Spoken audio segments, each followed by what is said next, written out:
So నిన్న తెలంగాణ రాజ్యాధికార పార్టీకి ఓట్లు వేసినటువంటి నిజాయితీ గల ప్రజలందరికీ ఓటర్లందరికీ కూడా మరొకసారి ధన్యవాదాలు తెలియజేసుకుంటా ఉన్నా. సో తెలంగాణ రాజ్యాధికార పార్టీ పర్ఫార్మెన్స్ను ఇప్పుడు ప్రేక్షకుల ముందు పెట్టాల్సినటువంటి అవసరం ఉంది. సో మీరు చాలా పత్రికలు చాలా టీవీ ఛానళ్ళు చూసిరు. లిటరల్గా ఒక మిత్రుడు అంటే ఒక ప్రముఖ సంస్థలో పనిచేస్తున్నటువంటి బీసీ బిడ్డ ఫోన్ చేసిండు నాకు.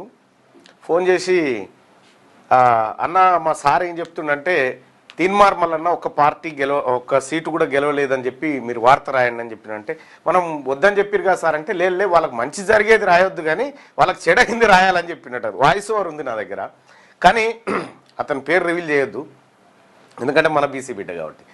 ఈడ చాలా ఆసక్తికరమైనటువంటి అంశాలను మీ ముందుకు తీసుకురావాలి. తెలంగాణ రాజ్యాధికార పార్టీ ఎన్ని స్థానాల్లో పోటీ చేసింది, ఎన్ని స్థానాల్లో ఓడిపోయింది, ఎన్ని స్థానాల్లో గెలిచింది, ఎన్ని స్థానాల్లో ప్రభావం చూపించింది, ఎన్ని స్థానాల్లో కాంగ్రెస్ బీఆర్ఎస్ బీజేపీని దెబ్బకొట్టింది. ఒక తెలంగాణ రాజ్యాధికార పార్టీ నిజంగా నిన్నటి ఫలితంతో మేము చాలా సంతోషంగా ఉన్నాం. ఆ ఫలితాన్ని నేను ఏదైతే ఎక్స్పెక్ట్ చేసినో అదే ఫలితంగా నేను చూస్తా ఉన్నా.